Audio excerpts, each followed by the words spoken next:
HD सच्ची कहानियों पर आप सभी का स्वागत है। हम 3 भाई बहन थे। भाई बहन में मैं सबसे बड़ा था और मेरे घर की जिम्मेदारी मेरे सर पर थी। मेरी अभी नई नई नौकरी लगी थी और घर के खर्च भी उतने ही थे। और इसी साल मैंने शादी की थी तो कर्ज भी हो गया था, जिसकी वजह से मैं थोड़ा प्रेशर में हो गया था और दिन रात नाइट ड्यूटी करके कर्जा उतारने में लगा रहता और अपनी पत्नी पर भी ज़्यादा ध्यान नहीं दे पाता था। दिल्ली में तो गर्मी इतनी होती है कि आदमी बेहाल हो जाता है। अब की गर्मी में सोचा कि एसी लगवा लेता हूँ और फिर इसी तरह दिन रात मेहनत करके ये किस्त भी खत्म हो जाएगी। इन्हीं सब प्रेशर की वजह से मैं हमेशा अपनी पत्नी पर ज़्यादा ध्यान नहीं दे पाता था और मैं एक प्राइवेट कंपनी में नौकरी करता था। प्राइवेट नौकरी में इतनी ज़्यादा तनख्वाह नहीं होती थी कि खुलकर खुद पर या घर वालों पर खर्च की जाए, मगर थोड़ी बहुत सुविधाएं हम भी हासिल कर सकते थे। इसलिए मैंने भी जून की गर्मियों में सब घर वालों की बुरी हालत देखकर घर में एक एसी लगवा लिया था। एसी लगाने के बाद सभी घर वालों ने राहत की सांस ली। एक ही बड़े कमरे में पूरा घर बिस्तर लगाए सुकून से सोता रहता। हम घर में कुल 5 लोग थे। मेरे पापा की बहुत पहले मृत्यु हो गई थी। उसके बाद घर में मेरे अलावा मेरे छोटे भाई बहन भी थे। मेरी माँ, मेरी पत्नी शामिल थे। मेरी माँ ने कमरे में कालीन डलवा कर जगह सेट कर दी थी। दिन भर मैं काम पर होता था और जब रात को लौटता तो मेरे बहन भाई और माँ कमरे में मौजूद होते थे और मेरी पत्नी बाहर घर का सारा काम करती रहती थी। कुछ दिन मैंने ये सब कुछ चुप्पी से देखा, मगर फिर मुझे ऐसा महसूस होने लगा जैसे मेरी पत्नी के साथ नाइंसाफ़ी हो रही है। मेरे घर वाले खुद ठंडे कमरे में रहते थे और मेरी पत्नी को बाहर गर्मी में अकेला छोड़ दिया जाता, जबकि वह काफ़ी कम उम्र की लड़की थी। फिर भी बहुत अच्छे से सारा घर का काम काज संभाल लेती थी। मुझे हैरानी होती थी, मैं एक नज़र से देखने वाला आदमी था। इस घर में इतनी नाइंसाफ़ी क्यों हो रही थी। एक दिन मैंने अपनी माँ के सामने अपनी पत्नी को बुलाकर उसे कहा कि तुम दिन भर गर्मी में काम करती रहती हो, जब गर्मी ज़्यादा हो तुम यहाँ एसी वाले कमरे में रहा करो, वरना बीमार पड़ जाओगी। माँ के सामने ये सब बोलने का मेरा ये मकसद था कि उन्हें लज्जित भी ना करूं और सुना भी दूं। मैं सब देख रहा हूं, मुझे अच्छा नहीं लग रहा, मगर तब हैरान रह गया जब मैंने अपनी पत्नी को पूरी बात कह तो दी। जल्दी से मेरी माँ ने भी मेरी पत्नी की कम अकल और जिद पर नाराज होना शुरू कर दिया था और बोली, ये ऐसे ही थोड़ी कम अकल की है। जब एसी चलाकर हम लोग कमरा ठंडा करते हैं तब उठकर सारे घर का काम समेटने लगती है। अजीब इंसान है, उसे गर्मी भी नहीं लगती। ये हमारी बात कहाँ सुनती है, कान बंद करके काम करती रहती है। वैसे मैंने अपनी पत्नी को देखा तो वह चुप से सर झुकाए बैठी थी। उसने मुझे या मेरी माँ को कोई जवाब नहीं दिया था, जबकि वह इतनी कम उम्र की थी कि वह चुप रहने वाली लड़की नहीं थी। वह अच्छा खासा बोलती थी और मुझसे खूब बातें करती थी। वह अक्सर किसी न किसी बात पर बहस भी कर लेती थी। मेरी सास की मृत्यु कुछ साल पहले हुआ था, जिसकी वजह से शादी के बाद से ही मेरी पत्नी मेरी माँ का बहुत ख्याल रखती थी और उन्हें अपनी माँ का दर्जा भी देती थी। मगर आज मेरी पत्नी का यूं चुप रहना मुझे खटक रहा था। मुझे लगा शायद मेरी माँ को बदतमीजी से जवाब देना नहीं चाहती थी, इसलिए उनके बोलने पर वे चुप हैं। मैं इस तरह आराम से अपनी पत्नी को देखकर कहा कि तुम्हारी जिद करने की क्या वजह है? क्या तुम्हें किसी ने कमरे में आने से रोका है, या तुम्हें लगता है कि एसी सिर्फ अपने भाई बहन और माँ के लिए लगवाया है? लगता है कि मेरे सवाल पर वे बौखला कर मुझे देखने लगी। मेरी माँ बिल्कुल चुप सी हो गई थी। जरूर उन्हें मेरा पहला सवाल नागवारा गुजरा था, मगर उन्होंने मुझे कुछ नहीं कहा। मैं अपनी पत्नी की फिक्र में ये बात महसूस नहीं कर पाया था। मेरे सवाल पर मेरी पत्नी मुझसे नजरें चुराने लगी और उल्टे सीधे बहाने खड़ी करने लगे। मेरे बार बार पूछने पर मेरी माँ ने अचानक ऐसी बात कह दी कि मैं घबरा गया। मेरी पत्नी से बोली कि अगर तुम्हें हम सब के साथ एक कमरे में सोना बुरा लगता है तो हम दूसरे कमरे में चले जाते हैं। अपनी माँ की बात से मैं परेशान हो गया और मेरी पत्नी भी घबराकर उन्हें अपनी सफाई देने लगी। मगर हैरानी की बात ये थी कि वे इतनी परेशान होने के बाद भी कमरे में सोने पर राजी नहीं हुई थी। मैं अपनी माँ को मनाने के लिए बोला, ये कमरा या फिर ये एसी सिर्फ मेरी पत्नी का नहीं, वे अगर नहीं सोना चाहती तो ना सोए, मगर वह लोग यही सोएंगे। माँ ने गुस्से से भरी नज़र मुझ पर डाली और मेरे बार बार माफ़ी मांगने पर मुस्कुरा दिया। उस बीच मेरी पत्नी उठकर वहाँ से जा चुकी थी। माँ को मनाने के बाद मैं अपनी जगह पर लेटा तो मुझे बार बार माँ की बात याद आने लगी। उन्होंने ऐसा क्यों कहा? मेरी पत्नी उन सब की वजह से कमरे में नहीं सोती थी। मुझे लगा शायद ऐसे ही कोई बात हुई होगी, तभी मेरी माँ ने उसका मतलब बता दिया। मेरा ख्याल ना चाहते हुए भी अपने छोटे भाई बहन की तरफ चला गया था। मेरा भाई भी जवान लड़का था। शायद मेरी पत्नी मेरे भाई की वजह से कमरे में सोना अच्छा नहीं समझती थी। मैं फिक्र में होने लगा। मैं दूसरा एसी ना खरीद सकता था, ना ही इतना ज़्यादा बिल दे सकता था। पत्नी के कमरे में एसी लगवा देता। मैं परेशान सा अपनी पत्नी को रूठा हुआ देखता रह गया था। मुझे ये देखकर हैरानी हुई थी। मेरी पत्नी और मेरे भाई की आपस में काफ़ी दोस्ती थी। उनका हंसी मजाक भी चलता रहता था। मेरा भाई अक्सर मेरी बहन से लड़ झगड़ कर मेरी पत्नी के साथ बातें करता रहता था। मैं उलझ कर रह गया था। आखिर मेरी पत्नी एसी वाले कमरे में सबके साथ क्यों नहीं सोती थी? मैं अक्सर जब किसी जरूरी काम के लिए कमरे से बाहर निकलकर गैलरी के तरफ जाता, मुझे अक्सर दूसरे कमरे से अजीब अजीब सी आवाज़ें आती थी। मैं पहले तो उन आवाज़ों पर गौर नहीं करता था, मगर फिर ऑफिस में बिजी होने की वजह से मैं घर में कम टिकता था और यूं मेरा ध्यान इन बातों से हट गया। एक दिन मैं रात को देर से घर आया और सीधा एसी वाले कमरे में जा पहुंचा। मेरी पत्नी वहां मौजूद नहीं थी और मेरा भाई भी कमरे से गायब था। मैंने कुछ देर कमरे में लेटकर आराम किया, फिर चाय की तेज चाहत होने पर उठ बैठा। मेरी माँ गहरी नींद में थी, इसलिए उन्हें उठाना अच्छा नहीं समझा। मैं कमरे से निकलकर दूसरे कमरे की तरफ बढ़ा था, अपनी पत्नी को चाय के लिए बोल सकूं। तभी मुझे किचन में खटर पटर सी महसूस हुई। शायद मेरी पत्नी अभी भी किचन में काम कर रही थी। मैं किचन की तरफ बढ़ा तो वहां से हल्की हल्की बातों की आवाज़ आने लगी। मैं हैरानी से आगे बढ़कर किचन में जाकर देखा तो सामने का मंजर देखकर मुझे झटका सा लगा था। सामने मेरी पत्नी और मेरा भाई मौजूद थे। मेरी पत्नी मुझे देखकर बुरी तरह घबरा गई और जल्दी से अपनी भीगी आंखें साफ करने लगी। मेरा भाई केतली से गरम गरम चाय निकाल कर कप में डालने लगा, फिर अपना एक कप उठाकर किचन से निकल गया। मेरी पत्नी मुझसे पूछने लगी, अगर मैं चाय पीना चाहता हूँ तो दूसरे कप में ले लूँ। उसकी आवाज़ में भी भारीपन पैदा हो रहा था। मैंने ना में सिर हिला दिया और आगे बढ़कर अपने लिए खुद का चाय बनाने लगा। मेरी पत्नी चुप से एक तरफ सोच में बैठी थी। मैं उससे पूछना चाहता था, वह रात के इस पहर अगर मेरे भाई के साथ किचन में अकेली खड़ी हो सकती है तो फिर एक कमरे में सोने में क्या मुसीबत थी? मगर मैं उससे फिलहाल कोई बात नहीं कर सका था। थका हुआ था और मुझे ऐसा लग रहा था जैसे मेरी पत्नी की तबीयत ठीक नहीं है। उसका चेहरा लाल हो रहा था और आंखें भी सुर्ख लाल और भारी हो रहा था। अगर वह ठीक नहीं थी तो इस टाइम किचन में मेरे भाई के साथ क्यों मौजूद थी? क्या समस्या थी? मगर मैं उस टाइम इतना थका हुआ था कि चाह कर भी उससे कुछ न पूछा और न बात की। और जब चाय बन जाने पर अपने सोचों से निकला तो चौंक गया। मेरी पत्नी वहां से जा चुकी थी। मैं भी अपना सर झटका और चाय पीने लगा, फिर जाकर सो गया। इस बात को कुछ दिन बीत गए थे। मेरे दिमाग से ये बात निकल नहीं रही थी। मैं उलझ रहा था। अपनी पत्नी से सबके सामने कमरे में न सोने की वजह जानना चाहता था, मगर बिजी था, इसलिए ये बात नामुमकिन हो सकी। और यूं एक दिन में जब घर में आराम कर रहा था, अचानक बिजली चली गई। उस दिन मौसम काफ़ी अच्छा हो रहा था। बाहर हल्की हल्की बूंदाबांदी हो रही थी, इसलिए घर वालों की नींद पर कोई फर्क नहीं पड़ा था। मगर मुझे महसूस होने लगा। मैं कमरे से निकला तो सामने हमारे कमरे का दरवाज़ा पूरी तरह से बंद था। मुझे अपनी पत्नी की बेवकूफ़ी पर अब गुस्सा आने लगा था। बाहर इतना अच्छा मौसम था और कमरे को बंद किए पड़ी थी। मुझे अपनी माँ की बात याद आ गई, तुम्हारी पत्नी हम सबको हैरान कर देती है। आखिर उसे गर्मी क्यों नहीं लगती? अच्छे मौसम भी कमरा बंद किए पड़ी रहती है। मैं कदम उठाकर अपने कमरे की तरफ बढ़ गया और दरवाज़ा एक झटके से खोल दिया। मेरी पत्नी हड़बड़ाकर सीधी हुई, दरवाजे की तरफ देखने लगी। मेरे हाथ में मोबाइल था, जिसकी टॉर्च की रोशनी से मैं सामने का मंजर देखकर हक्का बक्का रह गया था। मेरी पत्नी घबराई हुई थी, चादर में सिमट गई और मुझे लगा मैं अपने कदमों पर खड़ा नहीं हो पाऊंगा। मेरी पत्नी की हालत बहुत खराब हो रही थी।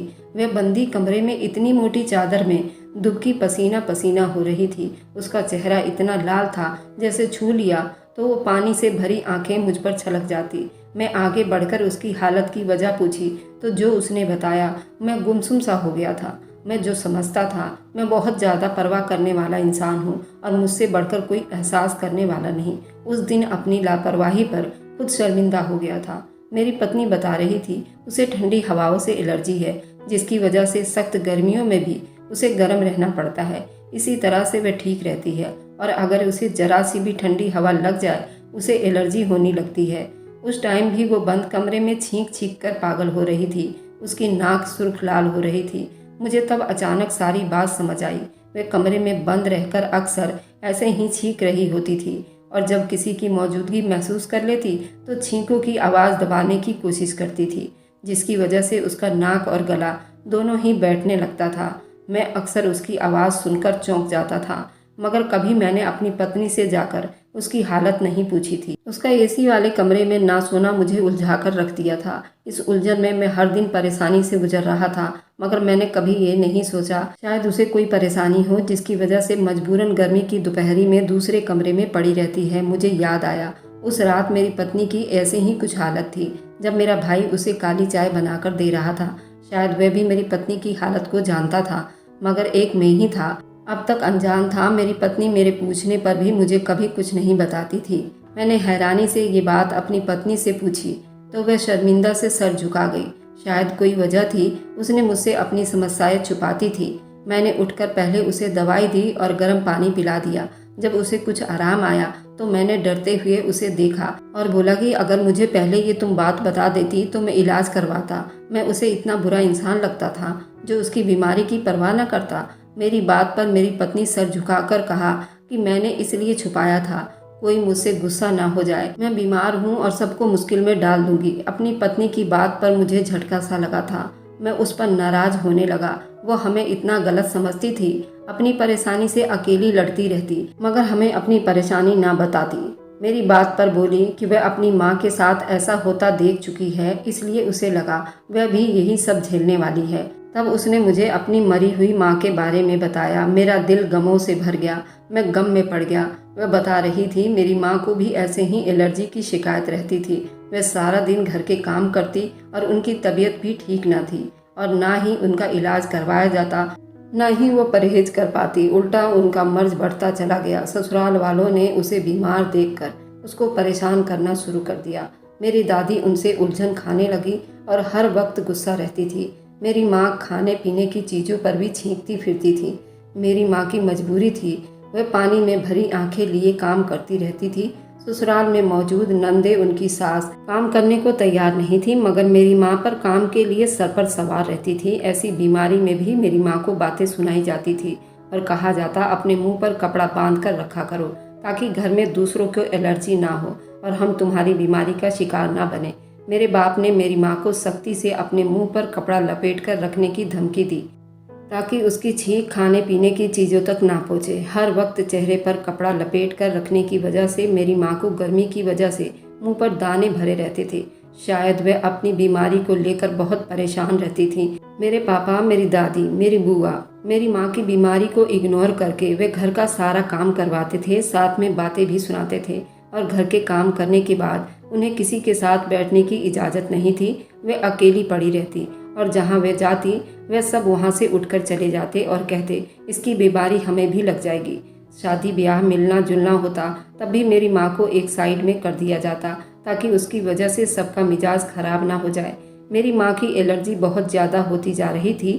छींकते रहने से उनका गला खराब हो गया, उनका खाना पीना मुहाल हो गया था। उन्होंने जब मेरे बाप से अपनी बीमारी का बताया तो इलाज करवाने के लिए कहा तो मेरा बाप गुस्सा होने लगता और लड़ने लग जाता। तुम जैसी बीमार औरत से शादी करके मैं जलील हो गया हूँ और लोगों से तुम मिलने के काबिल भी नहीं हो। मेरी माँ के दाने भरे चेहरे से घिन करके सब अपना मुंह फेर लिया करते थे। घर में किसी को भी कभी नज़ला या जुकाम होता था, उसका इल्ज़ाम मेरी माँ पर धर दिया जाता था, यही सबको बीमार कर रही है। मेरी माँ का जिस्म हर वक्त तपता रहता था और वे चुप चुप कर अपनी सास और नंद की जुकाम वाली दवाई उठाकर खाती ताकि उन्हें आराम आ सके। समस्या बढ़ते बढ़ते उनके दिमाग तक जा पहुंचा। उनका दिमाग कमज़ोर होने लगा और उनकी आंखों की रोशनी भी जाने लगी। ऐसे ही उल्टे सीधे घरेलू दवाई खाने की वजह से उनकी हालत बहुत ज़्यादा नाजुक हो गई। पहले तो उनकी बीमारी को ड्रामा समझकर नज़रअंदाज किया गया, क्योंकि उस दिन घर में बड़ी बुआ और उनके ससुराल वाले की दावत थी। मेरी दादी गुस्सा होने लगी कि मेरी माँ काम से बचने के लिए ऐसा कर रही हैं, मगर जब भी मेरी माँ ऐसी हालत में पड़ी रहती तो मेरी माँ की बेइज्जती करते हुए मेरी दादी छोटी बुआ ने मुझे साथ में लेकर खुद मेहमानों के लिए खाना बनाने लगी और साथ साथ मेरी माँ को भी बातें सुनाने लगी। मैं समझदार थी और अपनी माँ की बीमारी को अच्छी तरह समझती थी। मेरा दिल उनकी बीमारी को देखकर खून के आंसू रोता था। मुझे भी अपनी माँ की तरह कभी भी एलर्जी का शिकायत हो जाता था, मगर मुझे हर बार दादी दवाई देकर ठीक कर दिया करती थी और वह दवा खोज खोज कर थक जाती, मगर मुझे कुछ समझ न आता था कि आखिर वे कौन सी दवा देती थी जिसे मेरी दादी मेरा इलाज कर रही थी। मैं वह दवा खिलाकर अपनी माँ का इलाज करना चाहती थी, मगर मैं नाकाम रही। उस दिन मेहमान आए तो पूरा घर मेहमानों के साथ लगा हंसता खेलता रहा। मैं और मेरी माँ के पास बैठी रोती रही, क्योंकि मेरी माँ अब बिल्कुल बेहोश हो चुकी थी। मेरे पापा काम से लौटे तो काफ़ी देर हो चुकी थी। मैंने अपने बाप की विनतियाँ करते हुए उनके सामने हाथ जोड़ दिए, मेरी माँ का इलाज करवाइए ताकि वो बच जाए। मेरा बाप मेरी माँ को कोसता हुआ अस्पताल ले गया। फिर घर बैठकर मैं भगवान से प्रार्थना करती रही।